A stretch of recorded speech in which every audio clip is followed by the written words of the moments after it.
کوئی ثانی نہیں ملتا امام احمد رضا اعلیٰ حضرت کتنے بڑے ہیں میں زیادہ لمبی چھوڑی بات نہ کہہ کر کے ایک روایت آپ کے سامنے رکھ رہا ہوں، میرا تو ایمان تھوڑا تو تازہ ہو گیا، آپ کا ایمان بھی تازہ ہو جائے گا۔ اللہ اکبر۔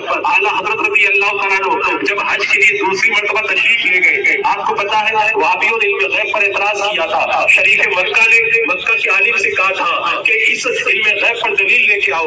شریف مکہ کے جب فرمان کو سنا، عالم مکہ میرے اعلیٰ حضرت کی بارگاہ میں آئے اور کہا کہ علم غیب پر دلائل 2 دن میں تیار کرنے ہیں، شریف مکہ کے دربار میں پیش کرنے ہیں۔ اعلیٰ حضرت نے کتاب لکھی تھی، نام معلوم ہے نا، الدولۃ المکیہ بالمادۃ الغیبیہ۔ اب جو آگے کی بات میں بتانا چاہتا ہوں وہ سنیے۔ اعلیٰ حضرت کتاب لکھ کر بریلی شریف آ گئے اور علامہ ضیاء الدین مدنی علیہ رحمہ سے کہا یہ کتاب میں تم کو دے کے جا رہا ہوں، مکہ اور مدینہ کے علماء کے اس کتاب کے دستخط لے کر کے تم بریلی چلے آنا۔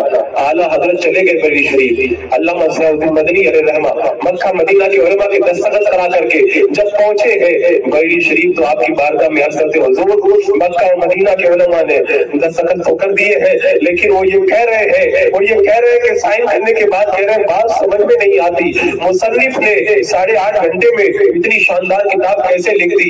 مصنف بیمار تھے، مصنف کے پاس کتابیں نہیں تھی، مصنف بیمار بھی تھے، سفر میں تھے، اتنی شاندار دلیل انہوں نے کہاں سے دے دی؟ اعلیٰ حضرت خوابوں کی بارات نہیں کیا کرتے تھے، لیکن جب بات آ گئی اعلیٰ حضرت نے رات سے پردہ ہٹایا۔ علامہ حسن میلسی نے ابھی ایک کتاب شائع کی ہے، اس میں اس روایت کو بیان کیا ہے۔ اعلیٰ حضرت ارشاد فرماتے ہیں جب عالم مکہ میرے پاس میں آئے اور کہا 2 دن کے بعد میں دربار لگے گا اور اس سے جواب پیش کرنا ہے، اعلیٰ حضرت کہتے میرے جگر میں درد تھا اور جگر کے درد کی وجہ سے مجھے بخار تھا۔ میں نے کہا احمد رضا اپنے بخار کو مت دیکھو، نبی کی عظمتوں پہ پہرا دینا ضروری ہے۔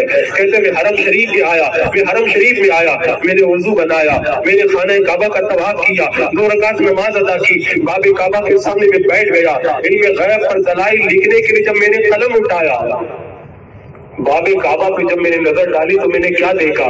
میرے آقا صلی اللہ تعالی علیہ وسلم باب کعبہ پہ کھڑے ہیں، دائیں طرف حضرت مولا علی ہے اور بائیں طرف سرکار غوث پاک رضی اللہ تعالیٰ عنہ کھڑے ہیں۔ وہ فرماتے چلے جا رہے تھے اور میں لکھتا چلا جا رہا تھا اور اس طرح سے میری کتاب تیار ہو گئی۔ اب آگے کی بات سنیں، علامہ جلال الدین سیوطی رحمت اللہ تعالیٰ علیہ فرماتے ہیں اگر کوئی جاگتے ہوئے بیداری کی حالت میں ایک نظر میرے آقا کا دیدار کر لے، وہ 2999 مرتبے طے کر جاتا ہے۔ علامہ شیخ عبدالعزیز دباغ علیہ رحمہ سے پوچھا گیا کہ یہ بات صحیح ہے؟ علامہ شیخ عبدالعزیز دباغ علیہ رحمہ فرماتے ہیں اگر دیکھنے والا اللہ کا ولی زیادہ طاقت رکھتا ہے تو ایک نظر کے اندر اور بھی زیادہ ولایت کے مرتبے طے کر سکتا ہے۔ میں آپ سے پوچھنا چاہتا ہوں اگر کوئی جاگتے ہوئے ایک نظر دیکھ لے میرے آقا کو، ولایت کے 2999 مرتبے طے کر جاتا ہے۔ جس امام احمد رضا نے 8.5 گھنٹے تک میرے آقا کا دیدار کیا، وہ ولایت کے کتنے مرتبے طے کر گئے اس کا اندازہ نہیں لگایا جا سکتا ہے۔